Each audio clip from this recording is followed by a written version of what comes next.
Bonjour à vous. Laissez-moi vous présenter Pline, un seinen historique signé de Yamazaki Mari, mais également de Torimiki. Ce premier volume va nous immerger dans la Rome antique en nous faisant découvrir Pline l'Ancien. Qui est ce Pline ? Tout bonnement un des plus illustres hommes que l'Antiquité ait porté.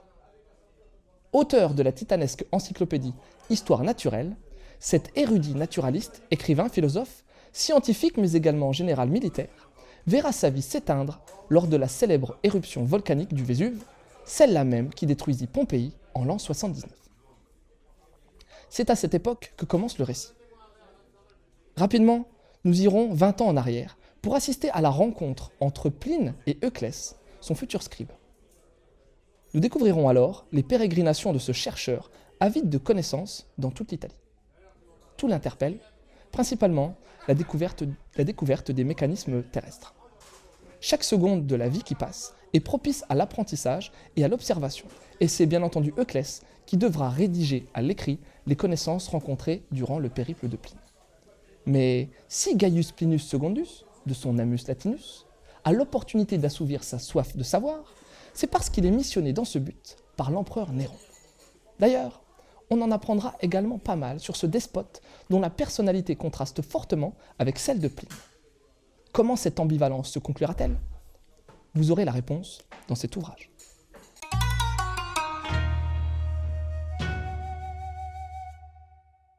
Le rendu final est totalement réussi visuellement. Le dessin est, une fois n'est pas coutume, l'affaire de deux mangaka. Yamazaki Mari s'est occupé de la majorité des personnages, tandis que Torimiki s'est principalement attelé au décor. Les personnages ont un rendu très européen et bénéficient de proportions et de traits assez réalistes en tout point. Les décors sont du même acabit et transpirent également la véracité architecturale de l'époque. Côté mise en page, Pline se découpe avec un style atypique pour un manga, puisque beaucoup de pages comptent entre 2 et 5 cases seulement.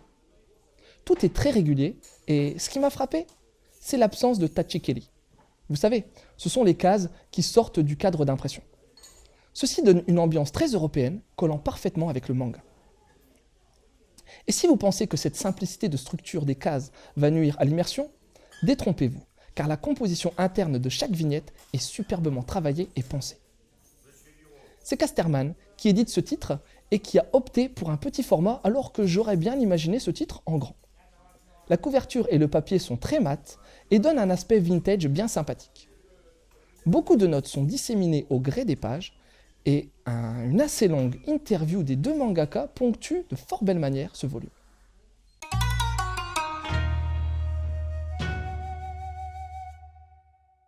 Comme indiqué sur le bandeau pub rouge de Casterman, Yamazaki Mari est une auteure phare, puisqu'on lui doit le best-seller mondial acclamé par la critique, Thermae Romae. Et si vous voulez d'autres titres de la mangaka, il y a également Pile, qui est sorti il y a quelques années. Dans ce Pline, Yamazaki s'est occupé de dessiner les personnages, mais surtout de scénariser le manga grâce à sa profonde connaissance de l'Antiquité romaine. Elle a étudié de nombreuses années en Italie. Torimiki, quant à lui, est connu en France pour son titre Intermezzo, radicalement différent de Pline, dans son fond comme dans sa forme. Alors, qu'ai-je pensé de ce manga ? Eh bien, j'ai bien apprécié. Ouais. J'aime ces mangas historiques qui immergent totalement dans une époque et qui apportent de réelles informations historiques. Le personnage de Pline semble fascinant et très atypique grâce à sa vision du monde radicalement différente de celle de ses contemporains.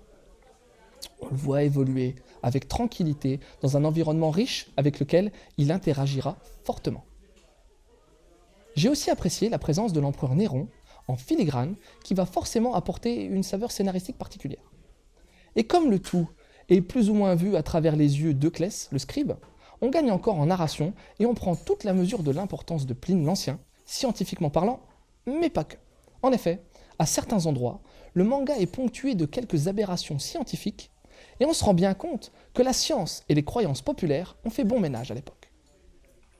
Une grande partie de l'histoire traite des séismes et du volcanisme, thématique fondamentale pour le peuple japonais.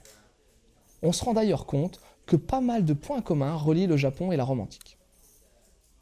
Niveau conseil de lecture, comment ne pas parler de Thermae Romae ? Si vous ne connaissez pas et que vous aimez la Rome antique, foncez. Le titre Ad Astra vous plongera 300 ans avant Pline, au même endroit et sensiblement à la même époque. Enfin, si vous aimez les titres biographiant des figures historiques ancestrales, je peux également vous conseiller le génialissime Bouddha de Tezuka Osamu.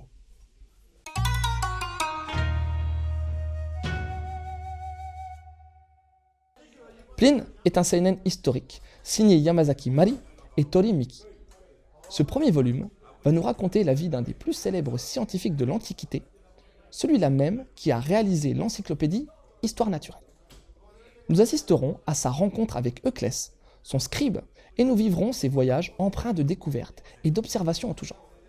Parallèlement à ça, l'empereur Néron fera également son apparition et demandera à Pline de venir le voir rapidement afin de s'entretenir avec lui. Les divergences de point de vue entre les deux hommes promettent pour la suite. Graphiquement, cet ouvrage dessiné par deux mangaka est très réussi. En effet, Yamazaki Mari s'est occupé de la scénarisation et des personnages, tandis que Tori Miki a donné vie au décor. Le rendu final est très réaliste, avec un fort côté européen, tant au niveau du trait qu'au niveau de la mise en case. L'auteur de Thermae, Romae, nous envoie à nouveau dans une Rome antique à la découverte de Pline, et c'est une nouvelle fois une réussite grâce à l'immersion totale procurée par ce titre, mais aussi via les éléments historiques et scientifiques qu'il fournit. Les personnages sont bien travaillés, notamment celui de Pline, qui transpire d'intérêt grâce à sa personnalité singulière, à mi-chemin entre génie scientifique et épicurien contemplatif. Les liens l'unissant à son scribe et à l'empereur Néron accentuent encore plus l'intérêt de ce manga, où l'on verra énormément de rapprochements entre la vie japonaise actuelle et la Rome antique. Tout ceci se trouve dans un manga aux allures vintage, édité chez Casterman, au prix de 8,45 €. Sur ce, je vous laisse et je vous souhaite une bonne lecture.